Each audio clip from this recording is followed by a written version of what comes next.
The ancient space heater sputtered and coughed, barely pushing back against the bitter January chill that seeped through the cinder block walls of the garage. I arranged my collection of quilts, some I'd sewn decades ago for my son's childhood bed, over the metal cot that had become my bedroom. Through the frost-edged window, I could see my grandchildren laughing in the warmth of the kitchen, where the aroma of my beef bourguignon drifted through the house. This was my reward after 40 years of teaching, saving, and sacrificing, relegated to a converted garage while my homemade meals graced the table I wasn't welcome to sit at. I'm Margaret Sullivan, 68 years old, and while my son's wife thinks I'm just a burden with nowhere else to go, she has no idea who I really am, or what I'm about to do. Before we jump back in, tell us where you're tuning in from, and if this story touches you, make sure you're subscribed because tomorrow, I've saved something extra special for you. The garage door connecting to the kitchen opened, letting in a brief rush of warmth and the sound of my son James's familiar voice. "Mom, dinner was amazing as usual. Cassandra wanted me to bring you a plate." He set the dish on my makeshift nightstand, a stack of milk crates covered with a cloth napkin, and shifted uncomfortably on his feet, avoiding my eyes. The portion was noticeably smaller than what I'd seen them serving in the dining room, and there was no slice of the sourdough bread I'd baked that morning. "Thank you, James," I said, keeping my voice even. I'd long since learned that confrontation only made things worse. "How are the children enjoying their school break?" "They're good. Emma got the lead in the spring play, and Zachary's science project made the regional competition." He glanced at his watch, the vintage Rolex that had been his father's, the one I'd kept safe for 20 years until James was old enough to appreciate it. "I should get back. Cassandra's parents are on video chat." I nodded, swallowing the bitter pill of being an afterthought in my own family. "Of course, tell Emma I'm proud of her. Perhaps she'd like help with her lines?" "Sure, Mom, maybe this weekend." We both knew it was a lie. Cassandra had been systematically limiting my contact with the children for months. The door closed behind him, taking the warmth and connection with it, leaving me once again in my carefully decorated prison. I hadn't always lived in the garage of the beautiful colonial home in Meadowbrook, Connecticut. Until 18 months ago, the house had been mine, every shingle, floorboard, and window. Samuel and I had purchased it as a fixer-upper in the early 1980s when James was just a toddler. Samuel had been a master woodworker, crafting the built-in bookshelves, the intricately carved banister, and the window seats that made the house special. I'd been an English literature professor at the local university, bringing home a steady income while Samuel built his custom furniture business. We weren't wealthy, but we were comfortable. More importantly, we were planners. Samuel always said, "The best safety net is the one you weave yourself, thread by careful thread." We lived modestly, invested consistently, and created a life rich in the things that mattered: books, music, good food, and family gatherings where ideas flowed as freely as laughter. When Samuel died of a sudden heart attack 10 years ago, I'd been devastated but not destitute. His life insurance, our investments, and my university pension ensured I could maintain our home and continue the traditions we'd built together. James had already moved to Boston with his new wife, Cassandra, pursuing a career in corporate finance. I'd visited them occasionally, watching with a mixture of joy and concern as their lifestyle grew increasingly lavish while their debt mounted in parallel. I turned my attention back to the beef bourguignon, taking a small bite. Despite everything, I still cook with love. It's a language I've spoken all my life, one that Cassandra has never bothered to learn. The dish is perfect. The beef tender, the sauce rich with wine and herbs from the garden I still tend in the far corner of the backyard. It's the same recipe I made the night James told me Cassandra had been laid off from her marketing executive position, the same night he'd mentioned they might need to downsize their Boston penthouse. "Mom, we've been thinking," he'd said during that visit, his eyes fixed on the pattern of the tablecloth rather than meeting mine. "Emma and Zachary miss you so much. Wouldn't it be wonderful if we all lived together? The schools in Meadowbrook are excellent, and there's plenty of room in this house. I should have recognized the calculation behind his sudden appreciation for his hometown. But widowhood can be desperately lonely, and the thought of having my grandchildren nearby was intoxicating. You want to move back to Connecticut? I asked, trying to keep the hope from my voice.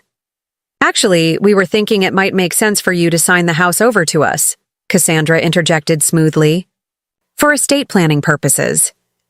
You'd still live here, of course, but it would save on inheritance taxes later. And with the housing market so strong, we could leverage the equity to pay off some of our debt and start fresh. I remember how my spoon had paused halfway to my mouth. Sign over the deed? But this house is my security, my home. James had reached for my hand then, his expression earnest. You'd be helping us provide stability for your grandchildren, Mom. You're always saying family comes first, and it's not like anything would really change for you. Except everything had changed. The ink on the deed transfer had barely dried. Before Cassandra began her systematic campaign to remake both the house and the family hierarchy. First came the renovations. Samuel's carefully crafted bookshelves torn out to make way for built-in entertainment centers. The warm, honey-colored hardwood floors covered with trendy gray vinyl planking. My gardening books and beloved literature. Collection boxed up and stored in the attic to make room for Cassandra's collection of designer coffee table books that no one ever opened. Then came the social changes. My weekly book club, which had met in my living room for 15 years, was informed that the space was now reserved for Cassandra's yoga sessions. The Sunday family dinners I'd hosted for neighbors and friends were replaced by Cassandra's networking. Events with James's banking colleagues and her former marketing connections. I was allowed to cook for these gatherings, but discouraged from attending them. My comfortable slacks and cardigans apparently disrupted the aesthetic Cassandra was cultivating. We need to present a certain image now that James is up for partner, she'd explained, as if I were a child who couldn't understand adult concerns. These people expect a particular lifestyle. I set aside my now empty dinner plate and reached for my journal, a leather-bound book Samuel had given me on our 30th anniversary. Inside, alongside my thoughts and poetry, is a careful accounting of the changes in my life since signing over the house. Professor habits die hard. I've documented everything with the same methodical attention I once applied to researching Victorian literature. The move to the garage had come just before Thanksgiving, when Cassandra's parents arrived for an extended visit. It's just temporary, James had promised, helping me relocate my personal items to the space above the detached garage, once Samuel's workshop, hastily converted with the addition of a cot, mini refrigerator, and the ancient space heater that now struggles against the January cold. The temporary arrangement had stretched through Christmas, then into the new year. Each time I inquired about moving back to my bedroom, there was a new excuse. Cassandra's college friend was visiting. They were converting my room into a home office. The children needed more play space. The real message was clear.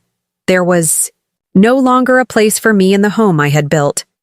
Yet I continued to cook every meal, clean every surface, and tend to every need. Not because I was submissive or broken, but because I was watching and waiting, gathering information, making plans. Because what Cassandra didn't know, what even James had forgotten, was that I hadn't signed over everything. A sharp knock interrupts my thoughts. Before I can answer, the door swings open, bringing with it a gust of cold air and Cassandra's perfected smile. At 38, my daughter-in-law maintains the polished appearance of the marketing executive she once was. Highlighted hair falling in precise waves, cashmere sweater draped just so over tailored slacks, an expression of practiced concern that never quite reaches her calculating eyes. Margaret, I wanted to check if you need anything, she says, her gaze sweeping critically over my modest accommodations. James mentioned your arthritis has been bothering you. Perhaps we should look into assisted living options. There's a lovely facility in Westport that offers cooking classes. Preparing and narrating this story took us a lot of time, so if you are enjoying it, subscribe to our channel. It means a lot to us. Now back to the story. You'd be with people your own age. The suggestion lands like a slap. I'm only 68, still vital, still sharp, still capable of managing my own life. But Cassandra has been steadily building a narrative of my decline, exaggerating every minor health complaint, every momentary forgetfulness. That's thoughtful, Cassandra. But I'm quite comfortable here, I reply, matching her false smile with one of my own. Though I did wonder if you received the property tax bill. It came to my email, but of course the house is in your name now. A flicker of annoyance crosses her face.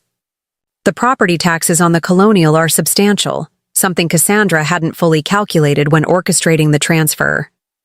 I'll have James handle it. Speaking of finances, we need to discuss your contribution to the household. I raise an eyebrow, waiting. Well, since you're living here, using utilities, eating food... She gestures vaguely. James feels awkward bringing it up, but we think $800 a month would be fair. For room and board. I allow the silence to stretch between us, watching her. Confidence wavers slightly in the face of my calm assessment. She doesn't know that I've been recording our conversations, documenting the slow progression of financial demands and diminishing accommodations. She doesn't know that I've been in contact with my former university colleague who specializes in elder law. Most importantly, she doesn't know about the safe deposit box at Meadowbrook National Bank or what it contains. I see, I finally say. And will that contribution earn me a place at the dinner table? Perhaps permission to use the living room I designed? Or is $800 the going rate for a garage apartment with questionable heating and no proper bathroom? Color rises in Cassandra's cheeks. This is exactly the attitude James and I find difficult, Margaret. We've opened our home to you. Your home? I interrupt, my voice soft but sharp as a blade. How interesting that you see it that way. Cassandra's eyes narrow. The deed is in our names. Legally, this is our property now. Your living here is...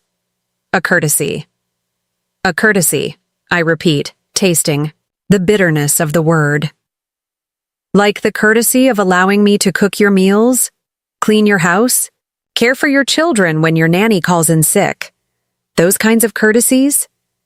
If you're unhappy with the arrangement, you're free to make other plans, she says, her tone hardening.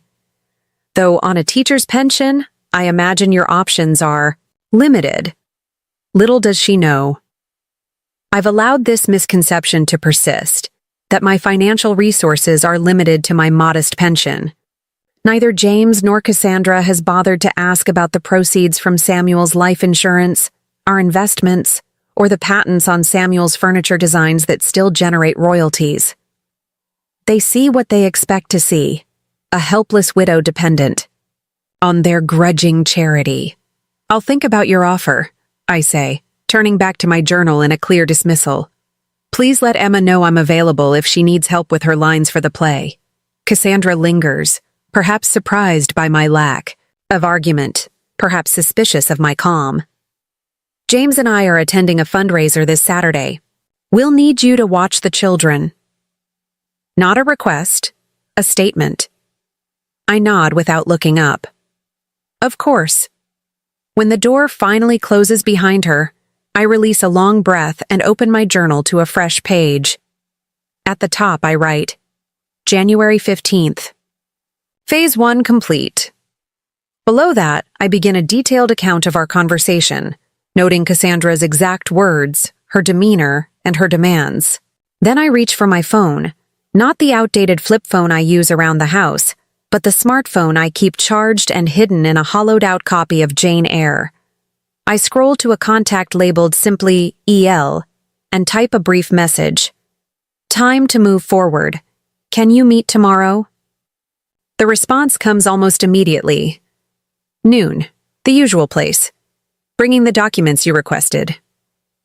I allow myself a small smile as I tuck the phone away. For 18 months, I've been the perfect mother-in-law. Uncomplaining, helpful, invisible, when convenient, available when needed. I've cooked and cleaned and cared for my grandchildren while being systematically erased from my own life. I've watched as Cassandra and James dismantled the home Samuel and I built, leveraging its value to support a lifestyle they couldn't afford, but they've failed to see what's right in front of them. Behind the soft cardigans and gentle voice is the woman who put herself through graduate school while raising a child alone after Samuel's first heart attack temporarily sidelined him. The woman who became a department chair at a prestigious university. The woman who managed the family finances with such skill that we never carried debt, not even during the market crash of 2008. The cold seeps further into the garage as night deepens, but for the first time in months, I feel a different kind of warmth spreading through me. The warmth of purpose, of justice approaching, of reclaiming what's mine. They think I'm just a burden, an old woman with nowhere else to go. They have no idea what's coming.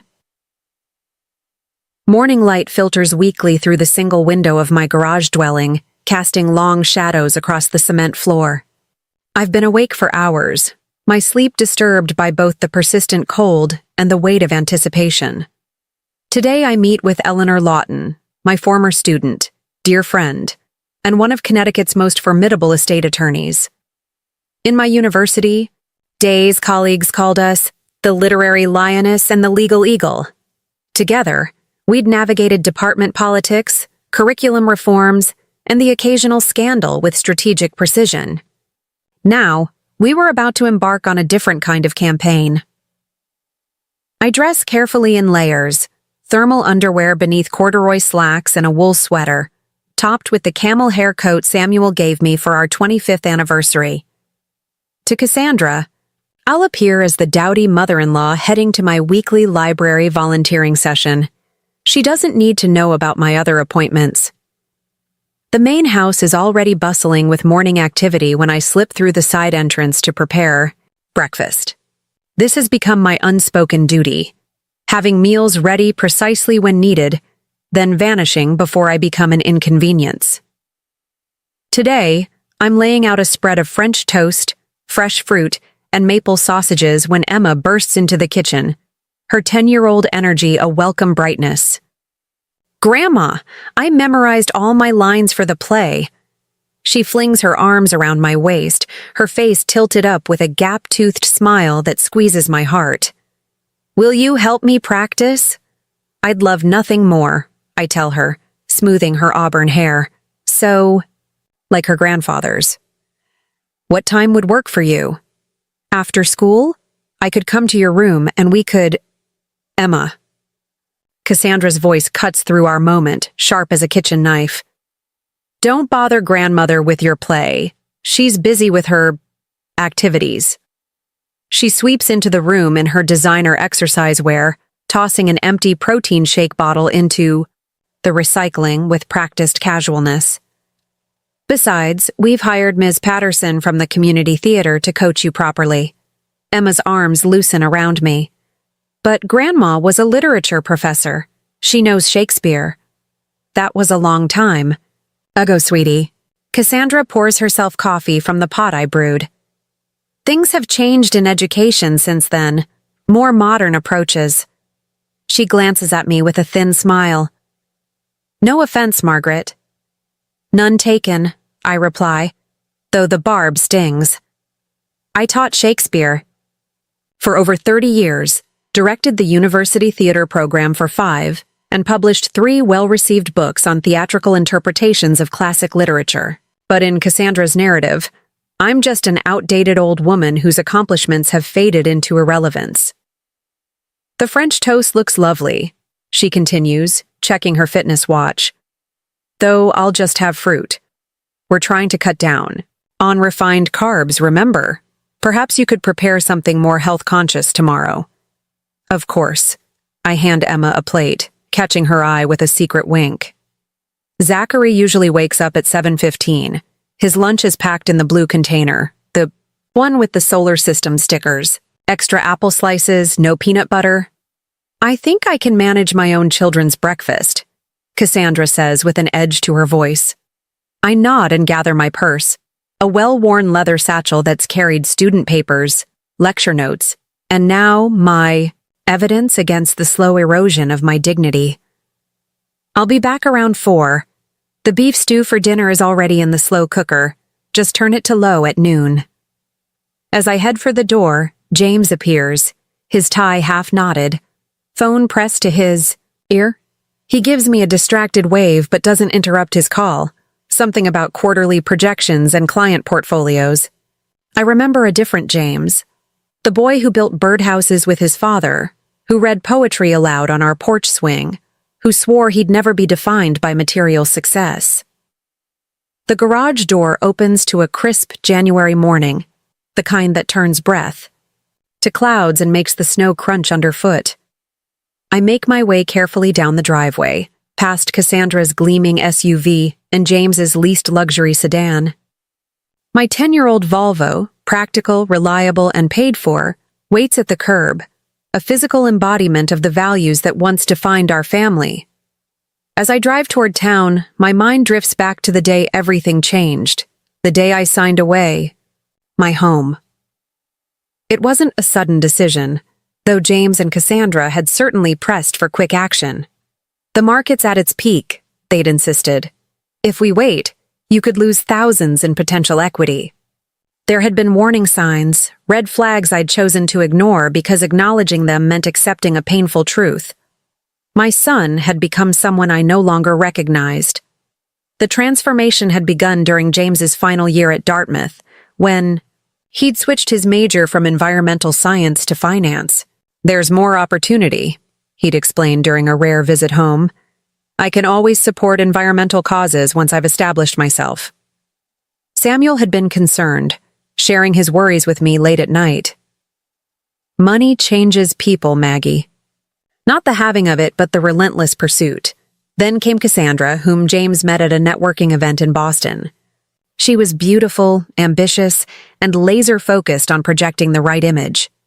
Their courtship had been a whirlwind of exclusive restaurants, weekend getaways, and calculated social appearances. The wedding, an elaborate affair at a coastal resort, had little resemblance to the intimate family gathering James had once said he wanted. They seem happy, I'd told Samuel afterward, trying to convince myself. Just different priorities than we had. Samuel had squeezed my hand.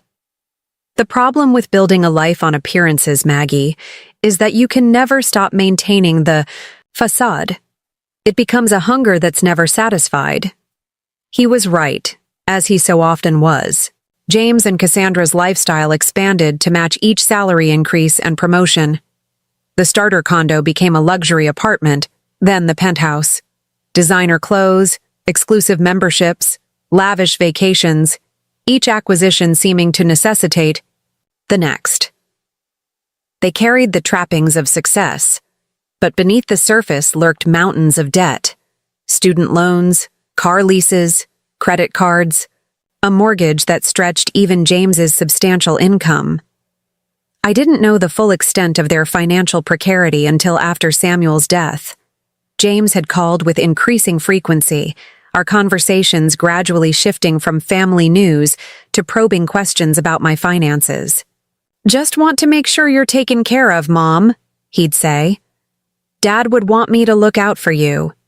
The truth was, Samuel had already ensured I was well looked out for, though we'd both agreed to keep the details private. People reveal themselves when they think money is at stake, he'd cautioned. Even family, especially family. When Cassandra lost her marketing position during a corporate merger, the facade began to crack. Their calls became more urgent, their visits more strategic. That's when the proposal emerged. I would sign over the house to them, securing James's children's future while simplifying my life. I could continue living there, of course.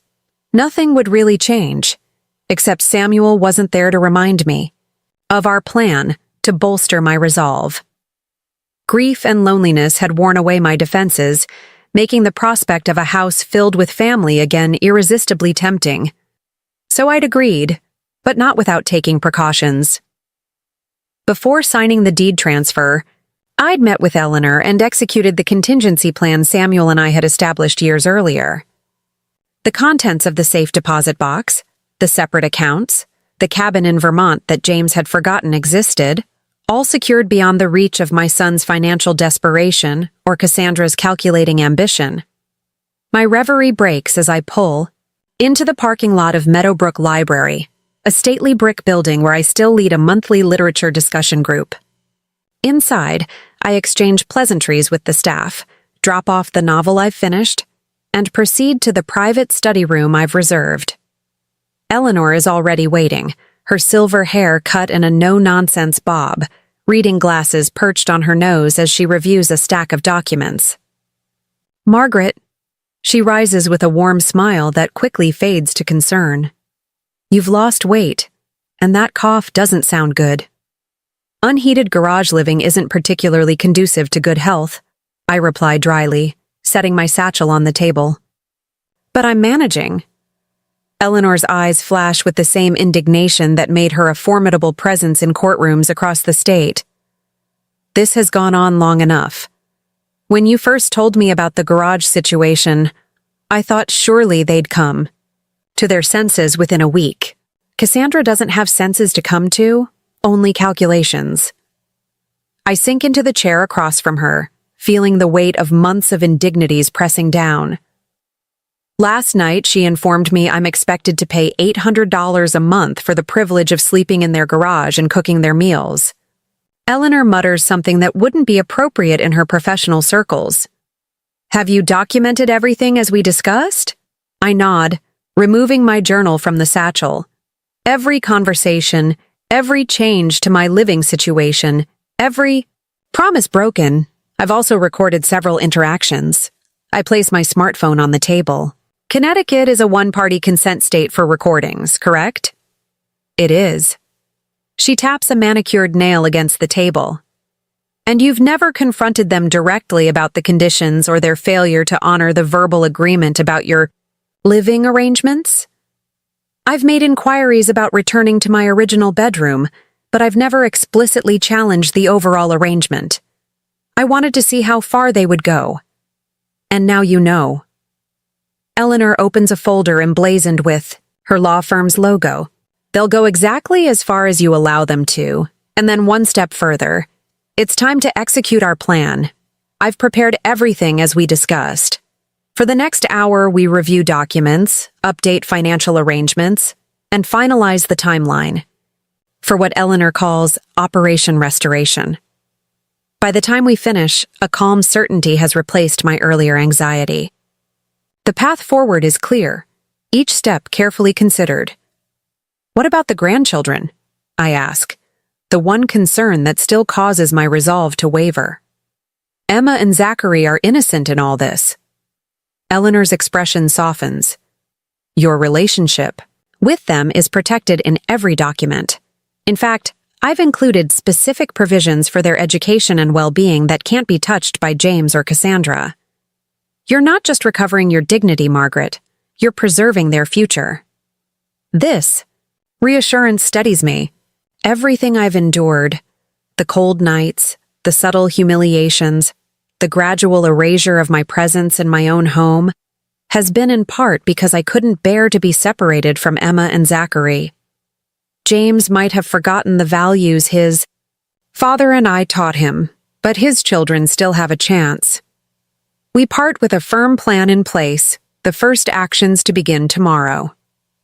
As I drive back toward the house that is no longer legally mine, I think about the moment Samuel and I first walked through its empty rooms 35 years ago. It had needed work, extensive work, but Samuel had moved from space to space, with growing excitement, describing what each room could become. "This will be James's room," he'd said, opening the door to what would become a boys' sanctuary, complete with a window seat for reading and walls painted to resemble a forest. "And this," he continued, showing me the sunroom overlooking the garden, "this will be your special place, where you can grade papers and write your books surrounded by light." That sunroom is now Cassandra's home office, the handcrafted bookshelves replaced with sleek floating shelves that hold decorative objects instead of books. The window seat cushions, which I'd sewn from fabric that matched the garden's spring blooms, have been discarded in favor of minimalist design that photographs well for Cassandra's social media presence. I pull into the driveway just as Zachary's school bus arrives. My 7-year-old grandson barrels down the steps and races toward me, his backpack bouncing against his narrow shoulders. "Grandma, I got 100 on my science test," he exclaims as I exit the car. "The one you helped me study for about the water cycle. That's wonderful, Zach." I kneel to his level despite the protest from my knees. "I knew you'd do brilliantly. You understood the concepts perfectly." He beams, missing front tooth creating a whistling sound as he breathes excitedly. "Can we work on my volcano project next?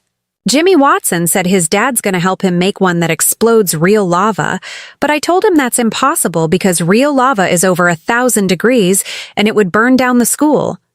I laugh, ruffling his hair, wild curls that never stay, combed for more than 10 minutes. "Very scientifically reasoned. And yes, we can absolutely work on a volcano that won't burn down the school." "Cool. I'll get my stuff and come to your room after snack." He dashes toward the house, joy and energy radiating from every movement. As I follow more slowly, I notice Cassandra watching from the front window, her expression unreadable. When I enter, she's waiting in the foyer, arms crossed over her cashmere sweater. "The children have piano lessons at 4:30, she says without preamble. "There's no time for science projects today." I see. I remove my coat, hanging it on the peg that's still designated as mine, one of the few remaining acknowledgments of my existence in the house. "Perhaps Saturday morning?" "We have the realtor coming Saturday to discuss listing options for the Vermont property. You remember? The cabin you mentioned last Christmas?" Her smile doesn't reach her eyes. "James found the deed among his father's papers. Apparently it's quite valuable now, with the ski resort expansion nearby. The Vermont cabin, my cabin, secured through Evergreen Holdings, the LLC Samuel and I had established specifically to protect certain assets. A property James has no legal claim to, despite whatever document he thinks he's found." "How enterprising," I say mildly, unlacing my boots. Though I'm surprised James remembers the cabin. He hasn't visited since he was 12. "Real estate is. Real estate," Cassandra shrugs. "And we could use the capital for Emma and Zachary's college funds." What she means is they could use the money to continue maintaining the lifestyle they can't actually afford. The children's education is already secured through trusts Samuel and I established years ago, trusts Cassandra knows nothing about. "I'm sure you'll do what's best," I murmur, heading toward the kitchen to begin dinner preparations. "Will James be home for the beef stew, or is he working late again?" "He has a client dinner. I'll be taking the children to their lessons and then meeting friends for drinks. There's a fundraiser planning committee I've joined." She follows me, watching, as I wash my hands and don an apron. "We'll need you to stay with the children until about 9. Not a request, a statement of expectation, as if my time belongs to her, an extension of the property she now claims as her own. I nod agreeably, already calculating how this change affects tomorrow's timeline. Of course, I'll help them with homework and make sure they're in bed by 8:30. Cassandra's phone chimes, and she glances at it with a slight frown. "That's my mother. I should take this." She turns to leave, then pauses. "Oh, and Margaret? About that monthly contribution we discussed. James and I were thinking it should start February 1st. We'll set up a direct deposit from your account. It's..." Doesn't wait for my response, already engaged in her phone conversation as she strides from the kitchen. Just as well, it gives me the privacy to smile as I reach for the slow cooker. By February 1st, everything will have changed. The beef stew simmers, filling the kitchen with savory aromas that will linger long after I've been banished back to the garage. I begin preparing a separate dish for tomorrow, a special meal that requires marinating overnight. It's an old family recipe, one that James loved as a child. Samuel's celebration roast, named because we served it on significant occasions. Birthdays, anniversaries, academic achievements. Tomorrow will certainly qualify as significant. The first day of Operation Restoration. The day Margaret Sullivan reclaims what's rightfully hers.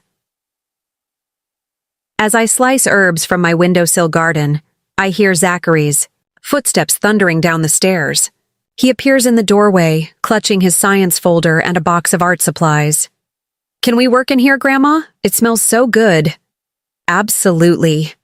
I clear a space at the kitchen island, my heart warming at his enthusiasm. "Tell me more about this volcano that won't destroy the school." For the next hour, as we design a scientifically accurate model of Mount Vesuvius, I push aside thoughts of tomorrow's confrontation. This moment, helping my grandson learn, watching his mind work, hearing him laugh. This is what matters. This is what I'm fighting for. Not just the house, not just my dignity, but the future of these children. A future where they understand that family means more than financial transactions, where they learn that a person's worth isn't measured by the image they project or the possessions they acquire. Samuel would be proud of that mission, and tomorrow I'll take the first step toward fulfilling it. Dawn breaks with a crystalline clarity that only comes with severe cold. The temperature in the garage dipped below freezing overnight. I know because the glass of water by my bedside developed a thin sheet of ice.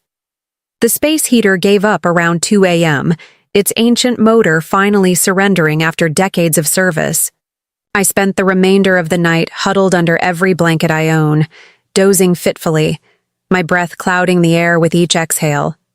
By 5:30, I abandoned the pretense of sleep and rise, my joints protesting as I shuffle to the small electric kettle. That serves as my kitchen. Tea will help. It always does. Samuel used to say I believed tea could solve any problem, from writer's block to international conflict. "It's not the tea itself," I'd tell him, "but the ritual of making it, the pause it creates." I need that pause now, that moment of centering before the day unfolds. Because today, everything changes. The kitchen is dark and silent when I slip into the main house. For once, I'm grateful for Cassandra's insistence on the open-concept renovation that gutted the home's original cozy rooms. It means I can see, at a glance, that I'm alone, free to move through the space that was once mine without performing the careful dance of invisibility I've perfected over the last 18 months. I begin my preparations, moving with practiced efficiency. First, Samuel's celebration roast comes out of the refrigerator, the marinade having worked its magic overnight. I transfer it to the Dutch oven, one of the few kitchen items Cassandra deemed worthy of keeping during her ruthless modernization, and set it in the oven on low heat. It will cook slowly throughout the day, filling the house with memories in the form of aromas. Next, I prepare breakfast for the family. Steel-cut oatmeal with caramelized apples and cinnamon, James's favorite. As a child, I set the coffee maker to brew at 6:45, precisely when Cassandra will emerge from her bedroom, dressed in athleisure wear for her morning Pilates session. The children's lunches are assembled with care, turkey and avocado on whole grain for Emma, who recently declared herself mostly vegetarian but not for birds. Ham and cheese with the crusts meticulously removed for Zachary, who's going through a phase of extreme particularity about food textures. By 6:30, everything is in place. I retreat to the small powder room off the laundry area, the only bathroom I'm permitted to use since Cassandra claimed my personal things cluttered the main bathrooms.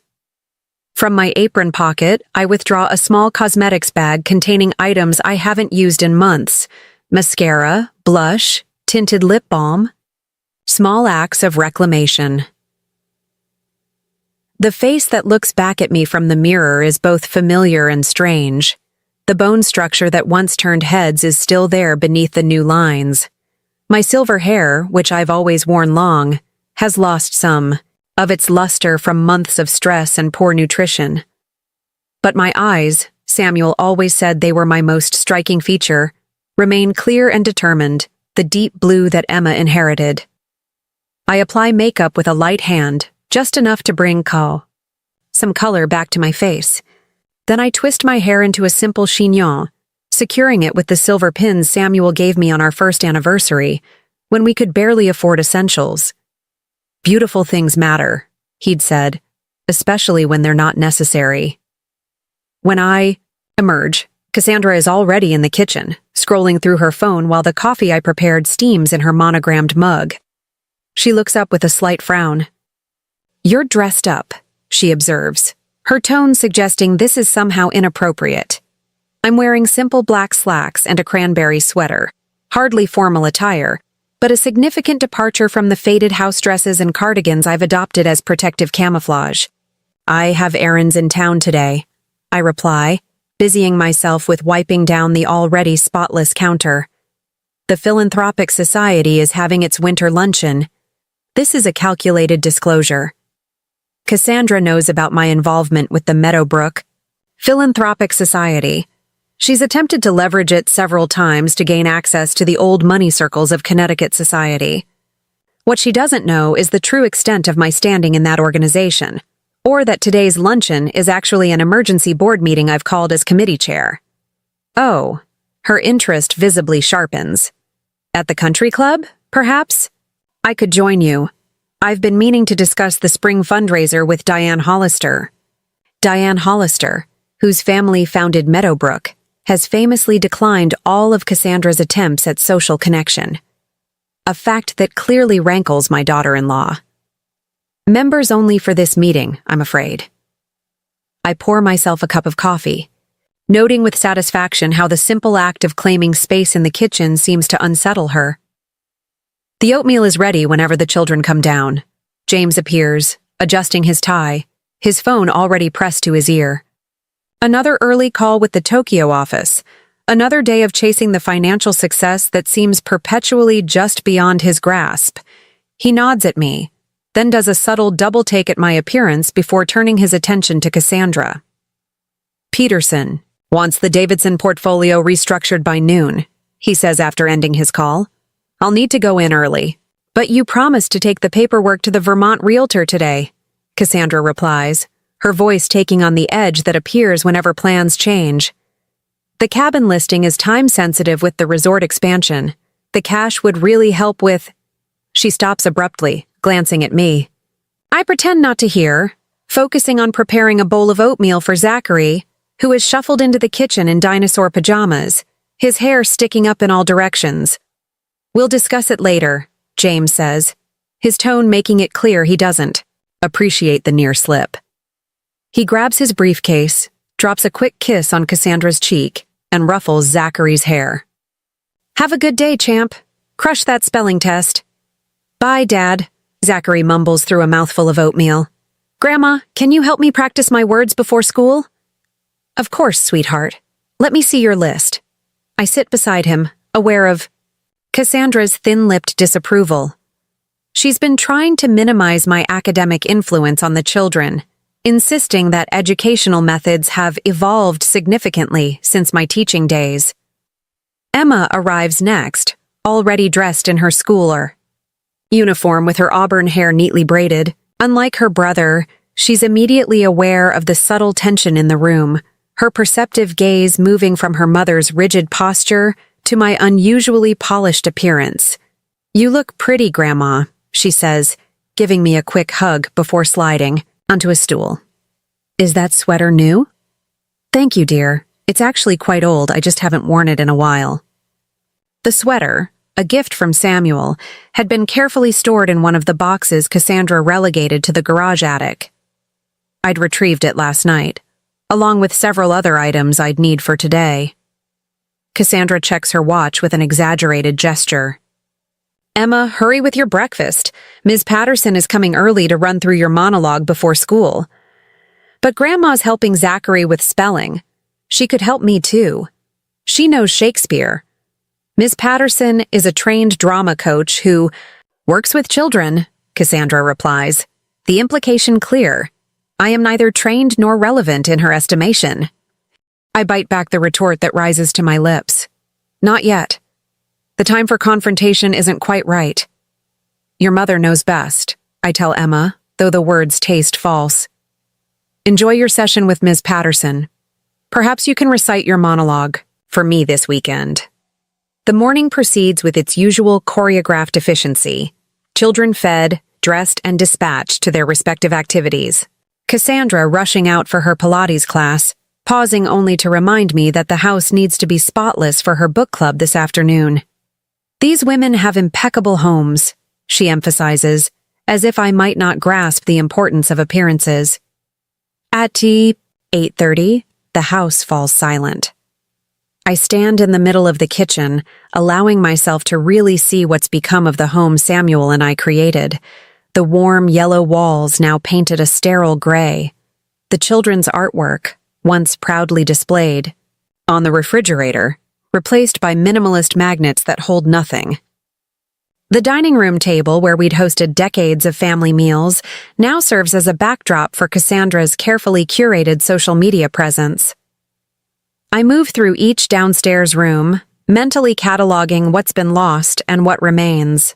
In the living room, I find one of the last photographs of Samuel and me together, taken at James's graduate school commencement.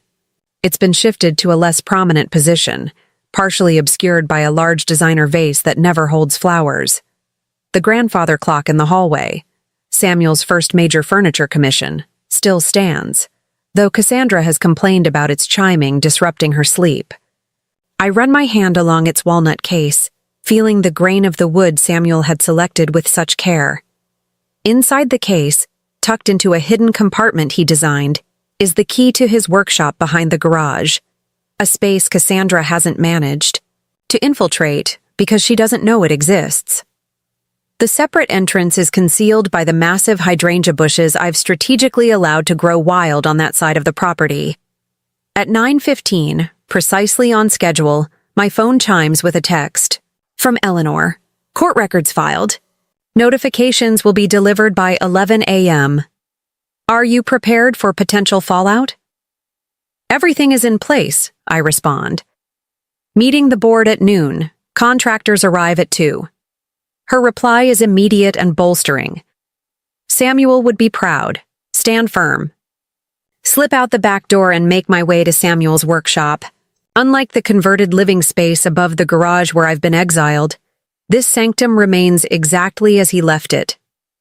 Tools arranged with meticulous precision on pegboards, half-finished projects protected under cloths, the scent of sawdust and linseed oil preserved like a time capsule.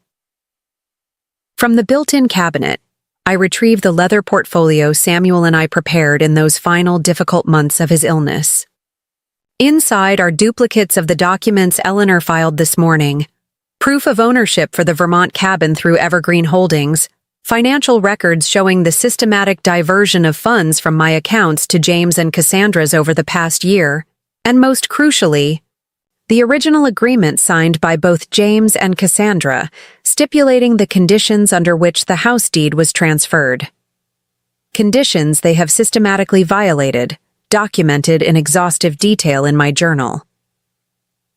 The workshop phone rings. N. Old landline Samuel insisted on keeping as backup. Only 3 people have this number. Eleanor, my sister Catherine in Arizona, and Dr. Chen, my physician. It's started, Eleanor says without preamble when I answer. The courier just confirmed delivery of the notices to James's office. You should expect his call within the hour. And the board meeting. Everyone's confirmed attendance. Diane Hollister is particularly interested in your proposal for the new scholarship program. And Margaret, her voice softens. Dr. Chen called me this morning. He's concerned about your latest test results. The respiratory infection isn't responding to the antibiotics. I suppress a cough that would only validate her concern. One problem at a time, Eleanor. I'll see Dr. Chen after things settle here. Just don't wait too long, she cautions. This damp cold isn't doing you any favors. After we hang up, I gather the materials I'll need for the Philanthropic Society meeting and place them in my leather satchel. As chair of the Education Committee, I'll be presenting our proposal to establish 3 full scholarships for students pursuing vocational education in traditional crafts, woodworking, metalsmithing, textile arts. A living memorial to Samuel's belief that working with one's hands connected people to their humanity. The funding for these scholarships will come from the Samuel Sullivan Memorial Trust, a substantial endowment that James and Cassandra know nothing about, established with the proceeds from Samuel's life insurance policy and the sale of his most valuable furniture designs to a prestigious manufacturing company. My phone rings as I'm locking the workshop. James's name flashes on the screen. Right on schedule. Mother, what the hell is going on? His voice is tight with barely controlled panic. I just received legal papers saying I'm being sued for breach of contract and elder abuse. There must be some mistake. No mistake, James, I reply, my voice steady despite the painful thudding of my heart. This is my son, my only child, and what's unfolding will forever alter our relationship. Those papers reflect the reality of the past 18 months. I think we need to have a conversation about the conditions I've been living in and the agreement you and Cassandra signed when I transferred the house deed. This is insane, he sputters. We've given you a place to live, food, everything you need. You've relegated me to an unheated garage that's made me seriously ill, I interrupt, the doctor's concerned face flashing in my memory. You've systematically isolated me from my grandchildren. You've appropriated my pension deposits without consent. And now Cassandra intends to charge me rent for the privilege of sleeping in a space that's not legally habitable. A lengthy silence follows. When James speaks again, his voice has shifted from indignation to calculation. Mom, if this is about moving back into the main house, we can discuss that. There's no need for lawyers. It's far beyond that now, I say, feeling a curious mixture of sadness and liberation. The legal notifications you've received are courtesy copies. The originals were filed with the court this morning, along with my petition for emergency injunctive relief.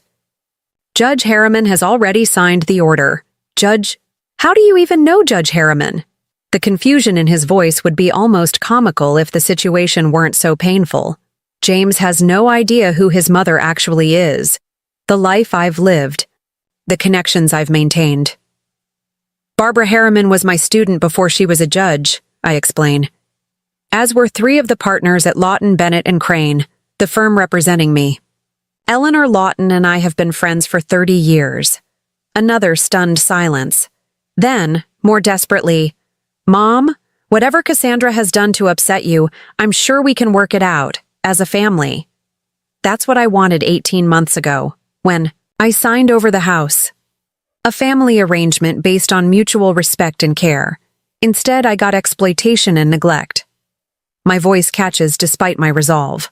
The contractors will arrive at 2 o'clock to begin converting the pool house into my new residence, a legal dwelling with proper heating and plumbing. The court order prevents you or Cassandra from interfering with this construction. The pool house? But Cassandra has plans to turn that into a yoga studio for her new wellness business. Of course she does. Another venture doomed to fail. Another expensive renovation to maintain appearances. The property covenants filed with the original deed transfer explicitly designate the pool house as my secondary residence if needed, I remind him. Paragraph 12, which you both initialed. The document they clearly never read carefully, too eager to get their hands on the valuable property. This is going to destroy Cassandra, James says, his voice hollow. We're already stretched financially with the renovations and her business launch. If this becomes public, it doesn't have to become public, I interject. The court records are sealed for now at my request. But things will change, James. I won't continue living as a glorified servant in my own home. My phone beeps with another incoming call. Dr. Chen's office. I have to go, I tell James. We'll talk more this evening. I suggest you read the court order thoroughly before making any decisions. I switch to the incoming call, Dr. Chen's nurse. informing me that my latest chest X-ray results require immediate follow-up. Dr. Chen wants you to come in today, if possible. He's concerned about the progression of the pneumonia. Pneumonia. The word lands heavily, explaining the increasing difficulty I've had breathing, the persistent pain in my chest, the physical manifestation of months of living in cold, damp conditions. I can come at 4, I tell her, mentally rearranging my schedule. The board meeting can't be postponed, but I can skip supervising the initial pool house inspection. As I end the call, another text from Eleanor arrives. Cassandra just called the office, threatening countersuits. Her exact words, "Margaret has no idea who she's dealing with. Proceed with caution." I actually smile at this. Cassandra is the one who has no idea who she's dealing with. She's about to discover that beneath the accommodating grandmother exterior is a woman who chaired an academic department for 15 years, who negotiated publishing contracts that secured her financial future, who co-managed investments that outperformed the market even during recessions. A woman who has finally reached her breaking point. My phone rings again. Cassandra this time. I silence it and slip the phone into my pocket. There will be time for confrontation later. Right now, I have more important matters to attend to: securing my future, protecting my grandchildren's inheritance, and, apparently, addressing the pneumonia that's been building in my lungs while I slept in their garage. I lock the workshop and walk toward my car, each step feeling somehow lighter. Despite the serious situation, the Vermont cabin is secure, the philanthropic board is assembled, the legal machinery is in motion, and soon I'll have a proper place to live on the property I love. For the first time in 18 months, I am no longer a silent participant in my own erasure. I've reached the threshold where submission gives way to action, where acceptance transforms into resistance. Samuel's voice seems to whisper on the winter breeze. It's about time, Maggie. Yes, my love. It certainly is. The Meadowbrook Country Club dining room hums with the distinctive cadence of old money, quiet conversations, the subtle clink of fine china, and the barely perceptible movement of staff trained to anticipate needs before they're expressed. At the private table in the bay window overlooking the snow-covered golf course, 9 women and 3 men, the board of the Meadowbrook Philanthropic Society, listen intently as I present the proposal for the Samuel Sullivan Memorial Craft Education Fund. The initial endowment of $2 million will support 3 full scholarships annually, I explain, my voice stronger than I expected given the tightness in my chest. Recipients will receive tuition for technical training, apprenticeship, stipends, and startup grants upon completion of their programs. Diane Hollister, whose family has chaired the society for 4 generations, nods approvingly. At 82, she remains the undisputed social authority in Meadowbrook, her approval or disapproval capable of making or breaking reputations. I particularly appreciate the emphasis on traditional craftsmanship, she says. Too many young people pursue degrees with questionable value while vital skills disappear. Your late husband would be proud, Margaret. The board votes unanimously to accept the endowment and establish the program under my directorship. As we conclude the business portion of the meeting, conversation shifts to more personal matters. I understand there have been some changes to your living situation, Diane says quietly as the others begin to disperse. Her tone is casual, but her sharp eyes miss nothing. Eleanor Lawton mentioned you've had some difficulties with your daughter-in-law. In Meadowbrook's tight-knit society, privacy is often an illusion. I've anticipated this inquiry and prepared for it. A family disagreement about appropriate accommodations, I reply, deliberately vague. It's being resolved through proper channels. Diane's perfectly coiffed silver head tilts slightly. I've never cared for that young woman. Too eager to climb. Not enough substance to warrant the ascent. She pats my hand. The pool house renovation has been approved by the Historical Preservation Committee, by the way. I expedited the process myself. The property's historical designation would normally prevent such modifications, but given the circumstances, I blink in surprise. The Sullivan House is historically designated? This is news to me, and would certainly be news to Cassandra, whose modern renovations might well violate preservation guidelines. I wasn't aware the property had received that status, I admit. Diane's smile is positively feline. The paperwork was just finalized last month. Your husband's distinctive woodworking throughout the house makes it architecturally significant. I may have emphasized certain features in my recommendation to the committee. She sips her tea. The designation comes with substantial tax benefits and significant restrictions on future renovations. The notification is probably still in process. The implications are staggering. Cassandra's plans for further modernization would require approval from a committee Diane effectively controls. The property's value has likely increased substantially with the designation, but its marketability to buyers seeking to make major changes has decreased. It's a masterful chess move I hadn't even considered. Thank you, Diane. Samuel would be deeply honored. Nonsense. She waves away my gratitude. Samuel made my granddaughter's cradle and my son's library. His craftsmanship should be preserved. Her expression turned serious. Now, about your health. You don't look well, Margaret. I'm seeing Dr. Chen this afternoon, I assure her, suppressing another cough. See that you do. The society needs you at full strength. She rises with the grace of a woman half her age. I look forward to meeting the first scholarship recipients in the fall. After the meeting, I drive directly to Dr. Chen's office, where the news is sobering but not unexpected. Double pneumonia, he confirms, reviewing my chest x-rays with a concerned frown. And your blood pressure is concerning. How long has the garage been your primary residence? Since November, I admit.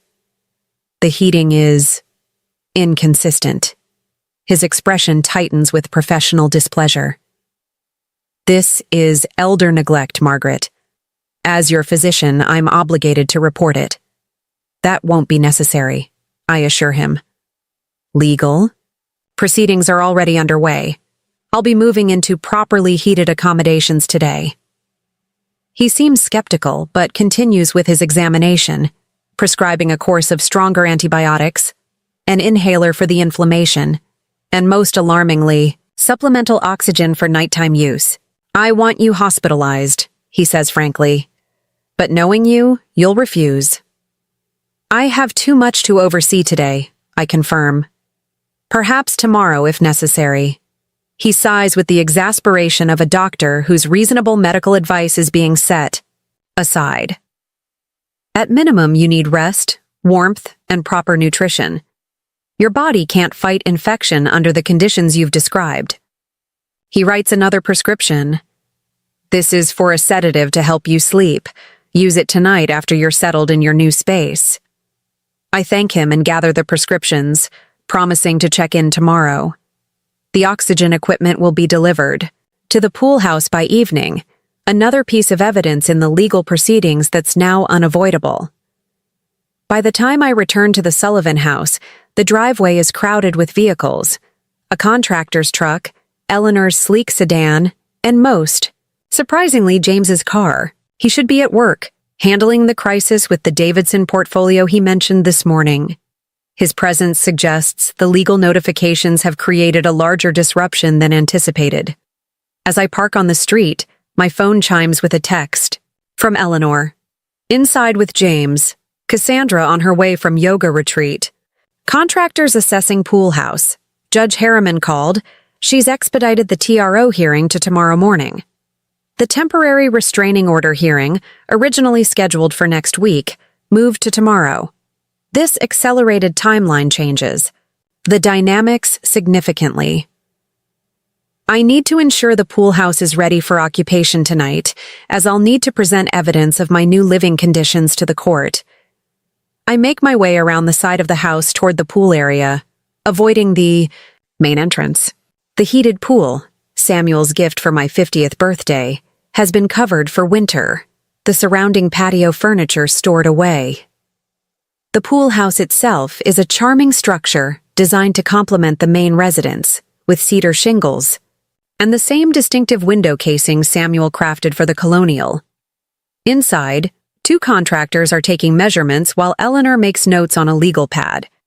James stands by the stone fireplace, his normally immaculate appearance disrupted by a loosened tie and uncombed hair.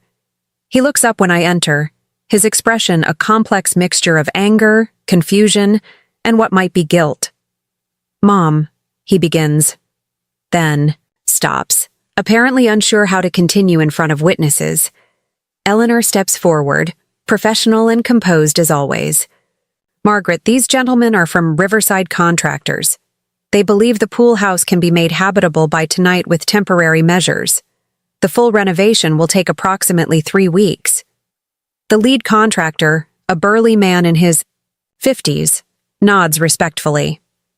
"We can have heat, basic plumbing, and a secure entrance functioning by 6 p.m., Mrs. Sullivan. The existing bathroom is in good shape, just needs reconnection to the water main.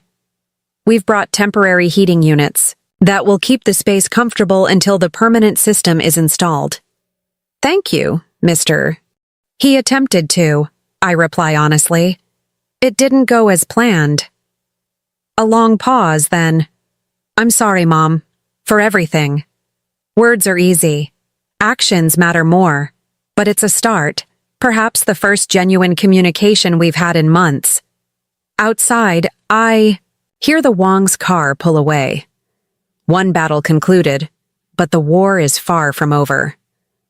Cassandra and her father aren't accustomed to defeat, and wounded pride often breeds dangerous responses. No matter, I've faced down department politics, publishing, deadlines, and a lifetime of academic rivalries.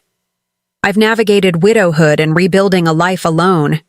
I've endured 18 months of progressive humiliation while documenting every slight and planning my response. Whatever countermeasures they attempt next, I'll be ready. Spring has transformed the Sullivan property. Cherry blossoms dust the lawn, with delicate pink petals. Daffodils, planted by my hands decades ago, form bright yellow constellations around the pool house, which has evolved from emergency shelter to charming cottage over the past 3 months. The renovation expanded the structure to include a proper kitchen, a small study lined with my beloved books, and a guest room where Emma and Zachary take turns for weekend sleepovers. I stand in my new kitchen, kneading bread dough with hands that have regained their strength. The pneumonia has finally released its grip, though Dr. Chen warns I'll be more susceptible to respiratory issues going forward, a permanent souvenir of my garage accommodations. Through the window, I watch Emma helping Zachary plant a vegetable. Garden in the plot I've reclaimed from Cassandra's ornamental grasses. Their father kneels nearby, turning soil for the tomato seedlings. James has become a regular presence at these weekend gardening sessions, initially awkward in his attempts to rebuild our relationship, gradually finding his way back to the man I raised rather than the one Cassandra created. The hearing that formalized my living arrangements also forced other changes in the household. The court-approved agreement specified that I would no longer provide unpaid domestic labor. Instead, I would teach 2 literature courses at the community college, a position arranged through Eleanor's connections, and contribute a fair portion for shared utilities. The meals I prepare now are by choice, not expectation, and limited to Sunday family dinners that I host in my cottage.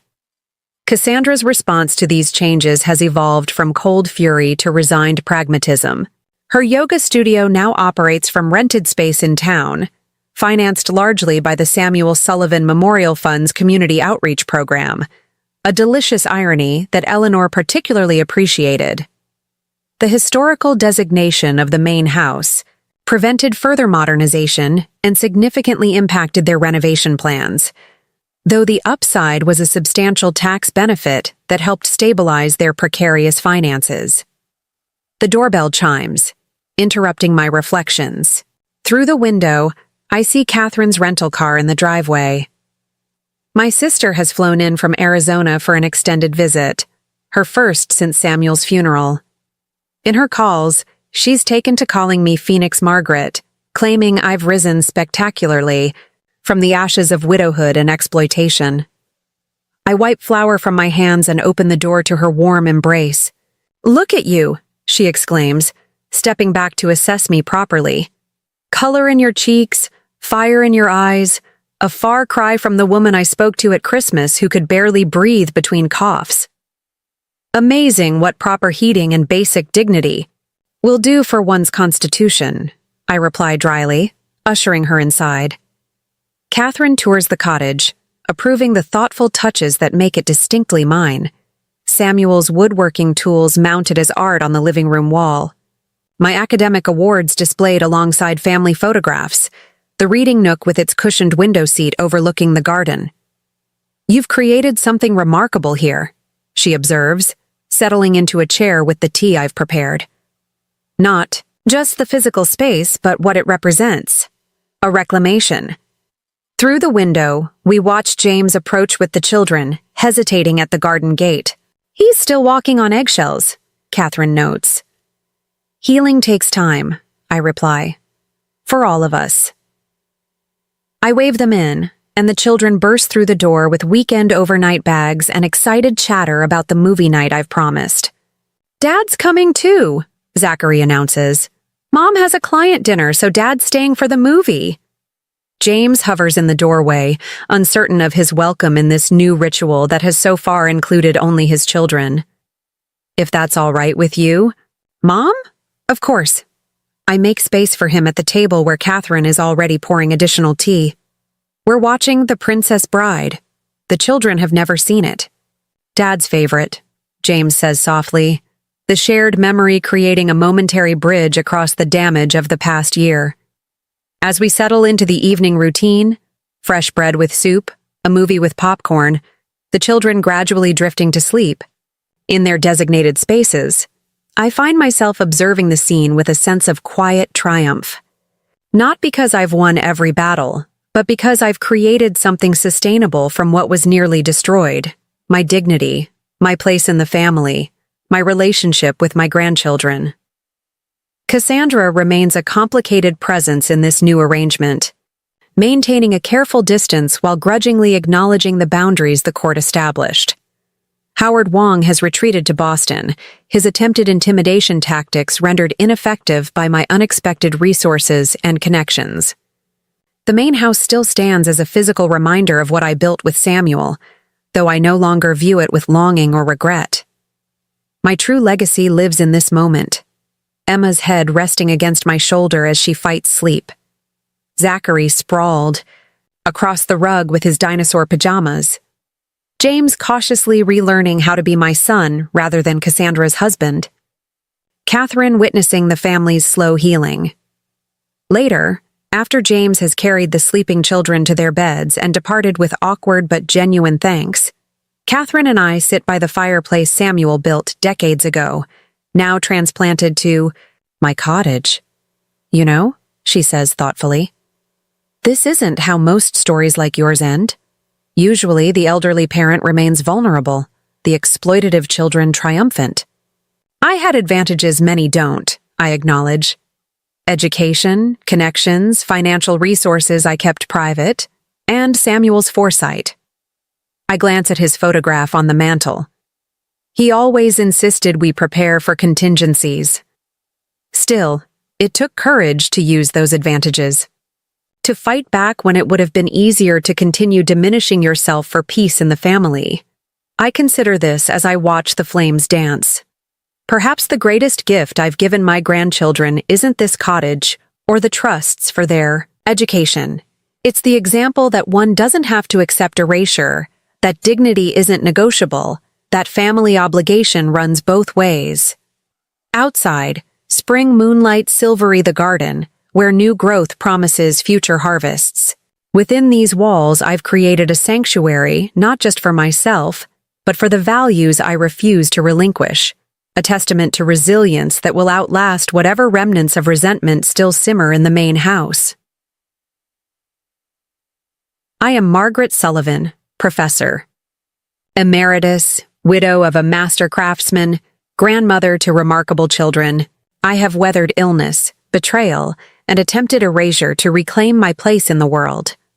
The garage bedroom is now just a memory, a cautionary tale of what happens when we forget that dignity is not a luxury, but a necessity, and that true family sees each other not as resources to be exploited, but as human beings worthy of care and respect. Up next, you've got 2 more standout stories right on your screen. If this one hits the mark, you won't want to pass these up. Just click and check them out. And don't forget to subscribe and turn on the notification bell so you don't miss any upload from us.